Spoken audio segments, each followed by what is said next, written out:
TC.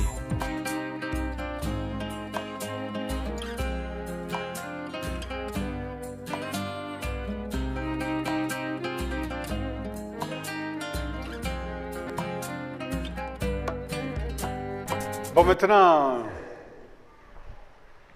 nous allons continuer toujours sur la probabilité conditionnelle, mais nous allons donner un exemple, un deuxième exemple, où on va essayer d'utiliser la propriété mentionnée ci-dessus, sur le tableau là. Sans plus tarder, nous allons écrire l'exemple. Exemple numéro 2.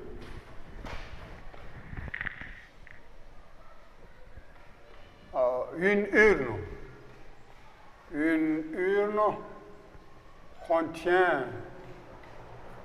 urne contient 3 boules rouges et 2 boules noires.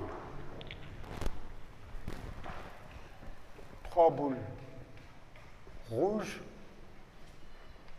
et 2 boules noires indiscernables au toucher. Indiscernable au toucher. Ça veut dire que quand on parle d'indiscernable au toucher, ça veut dire qu'on se présente ici dans une situation d'équiprobabilité. Bon, une expérience aléatoire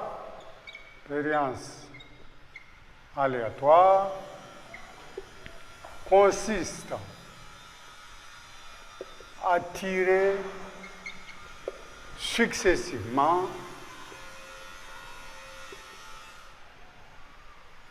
et sans remise 2 boules de cette urne. 2 boules de cette urne. Donc ici, l'expérience consiste à tirer 2 boules de cette urne. Bon, je vais dessiner une urne ici, là. Bon, ça c'est rouge par exemple. Ça c'est la rouge, ça c'est la noire et ça c'est la noire. Ça veut dire que mon urne contient au total 5 boules. Je tire successivement 2 boules de l'urne sans remise. Bon, je désigne par. Désignons par.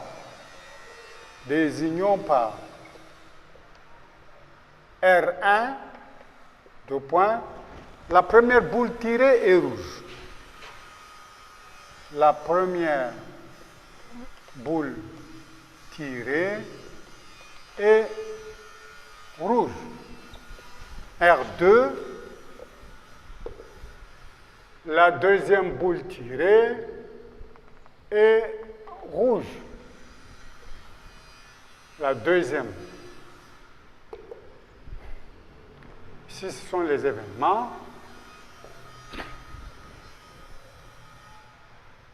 Et je désigne par N1 la première boule tirée est noire. Et N2, la deuxième boule tirée est noire. Bon, dans ce genre d'exemple-là, pour mieux traiter l'exercice, il faut dessiner ce qu'on appelle un arbre pondéré. Ça veut dire un arbre de probabilité. Bon, je vais essayer d'effacer de l'autre côté.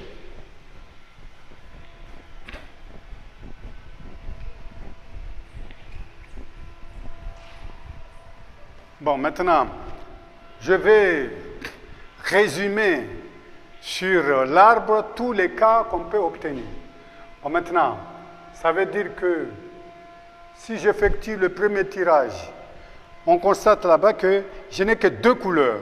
C'est la couleur rouge et la couleur noire. Bon, ça veut dire ici, là, que je peux tirer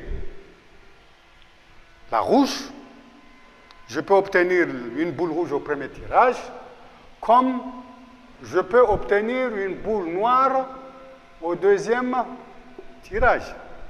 Ça, c'est une première condition. Deuxième condition, ici, là, il y a deux options. Je peux tirer la rouge au deuxième tirage, comme je peux tirer la noire au deuxième tirage. Ici, la même chose, je peux tirer la rouge comme je peux tirer la noire. Voilà les cas qu'on peut observer sur ces tirages-là. Bon, maintenant, la probabilité de R1. La probabilité de R1, ça veut dire que au premier tirage, on a obtenu une boule rouge. Bon, ici, dans une situation d'équiprobabilité, la probabilité de tirer une rouge, il y a combien de boules rouges? Il y a 3 rouges. Et au total, il y a 5 boules. Donc, ça fait 3 cinquièmes. Bon, maintenant, la noire, là, la probabilité de tirer une boule noire, donc, ici, là, ça sera quoi? Ça sera 2 boules noires sur 5 boules au total. Ça veut dire que 2 cinquièmes. Ici, donc, P de R1 égale à 3 cinquièmes et P de N1 égale à 2 cinquièmes. Maintenant, la deuxième boule tirée est conditionnée par la première. Bon, ça c'est quoi? Ça c'est P de R2 sachant R1. P de R2 sachant R1. P de R2 sachant R1. Bon, regardons très bien. Ici, on effectue 2 tirages sans remise. Bon, comme on a tiré une boule rouge, ça veut dire que les boules rouges ont diminué de l'urne, puisqu'on ne remet pas la boule dans l'urne. Donc, ça veut dire qu'il reste 4 boules et on effectue un deuxième tirage, qui est toujours la rouge qu'on obtient.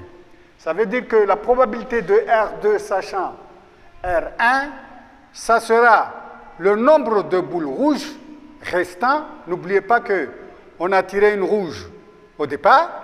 Comme on a tiré une rouge au départ, donc il reste 2 boules rouges. Et au total, le total a diminué aussi. Donc il n'y a pas 5 boules, il y aura 4 boules. Donc ça sera 2 quarts, ça sera 1 demi. Donc ça c'est la probabilité de R2 sachant R1. Donc qui est égal à 1 demi. Ici, si on descend pour N2, bon, maintenant on a tiré une rouge, les rouges ont diminué, mais la probabilité de tirer une noire, donc les noirs sont restés intacts, il y a 2 boules noires, donc ça sera toujours 2 sur 4. Ça sera toujours 2 sur 4, donc ça sera P de N2 sachant R1, ça sera 1 demi, parce que égal au nombre de boules noires sur le nombre total de boules. N'oubliez pas qu'on a tiré une rouge et qu'on n'a pas remis la rouge, donc le total a diminué, il reste 4 boules, donc 2 boules noires sur 4 au total. Bon, passons à la deuxième branche ici. Ici, au départ, on a tiré une noire. Maintenant, quelle est la probabilité de tirer, d'obtenir une rouge au deuxième tirage? Ça veut dire que au départ, on a tiré une noire. Donc, la noire, on ne l'a pas remis dans l'urne. Donc, les boules ont diminué. Le total a diminué. Il y a 4. Mais n'oubliez pas, les rouges sont restés intacts. Donc, la probabilité de tirer une rouge, ça sera 3 quarts. La probabilité de tirer une rouge, sachant que on a tiré une noire, ça sera 3 quarts.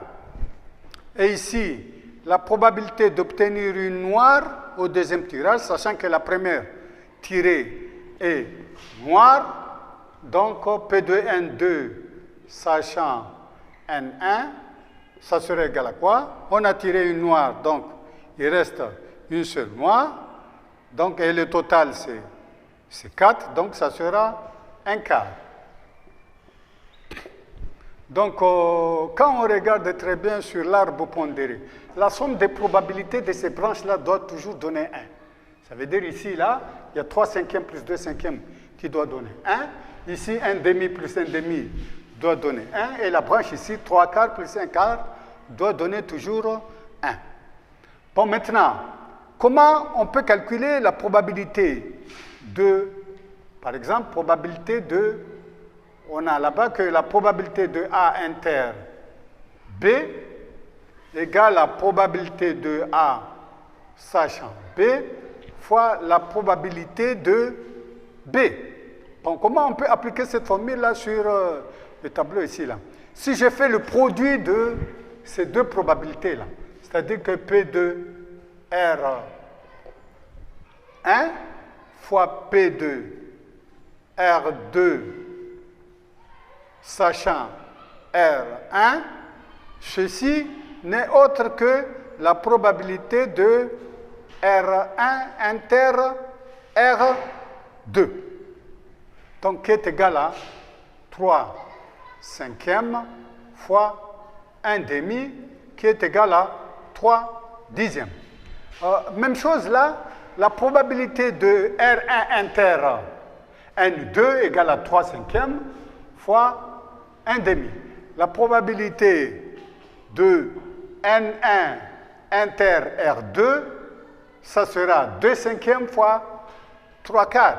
Et la probabilité de N1 inter N2, ça sera 2 cinquièmes fois 1 quart. Et la formule est bel et bien appliquée. Voilà comment on peut appliquer cette propriété de la probabilité conditionnelle, mais il est toujours conseillé dans ce genre d'exercice-là de dresser un arbre de probabilité. Parce que si on dresse un arbre de probabilité, on a tous les calculs nécessaires qu'on peut obtenir. Bon, ça c'est la notion de la probabilité conditionnelle. Nous allons parler, puisque le titre dit que ce sont les événements conditionnés et les événements indépendants. Maintenant, nous allons voir comment dit-on que deux événements sont indépendants.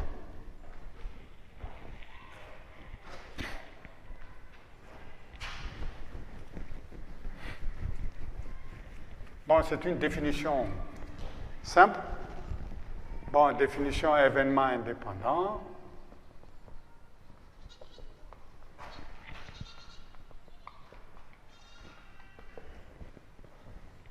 Bon, définition, deux événements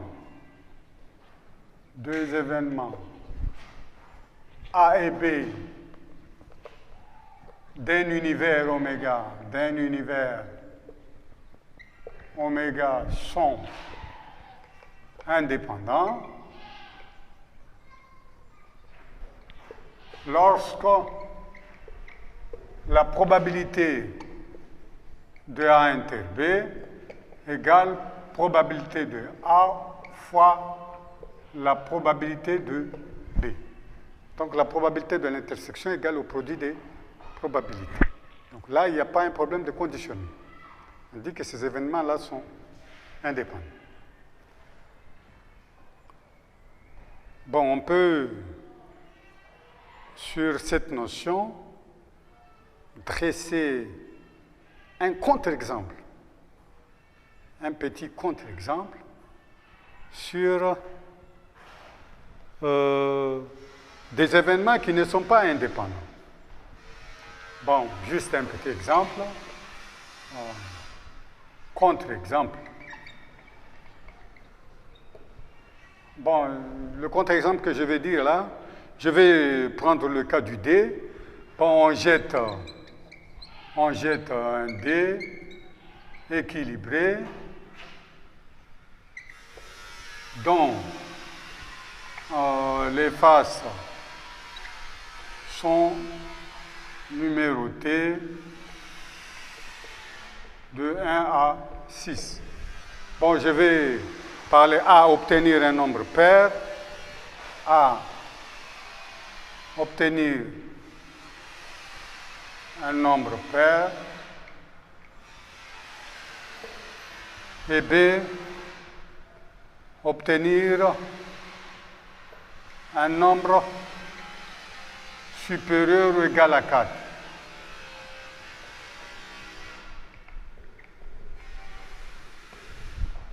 Bon, quand on regarde très bien là, on avait calculé P de A. P de A égale à obtenir un nombre pair, il n'y a que 3 nombres pairs, 2, 4, 6. Donc ça fait 3 sixièmes. Donc ça fait 1 demi. Obtenir un nombre supérieur ou égal à 4. Donc les nombres qui sont supérieurs ou égal à 4 sur le 2, il n'y a que le 4 et le 5 et le 6. Donc ça fait toujours P2. P de B égale à 3 sixièmes, c'est toujours 1 demi. 4, 5, 6. Et de l'autre côté, le nombre pair, c'est 2, 4, 6. Bon, maintenant, A inter B. A inter B, c'est quoi? A inter B doit être un nombre pair, à la fois pair et à la fois supérieur ou égal à 4. Donc, ça sera égal. Les nombres qui sont pairs et qui sont supérieurs ou égaux à 4, il n'y a que le 4 et le 6. Donc, il y en a 2. Et quand je calcule là, P de A inter B, ici, là, ce n'est autre que 2 sixièmes égale à 1 tiers. Maintenant,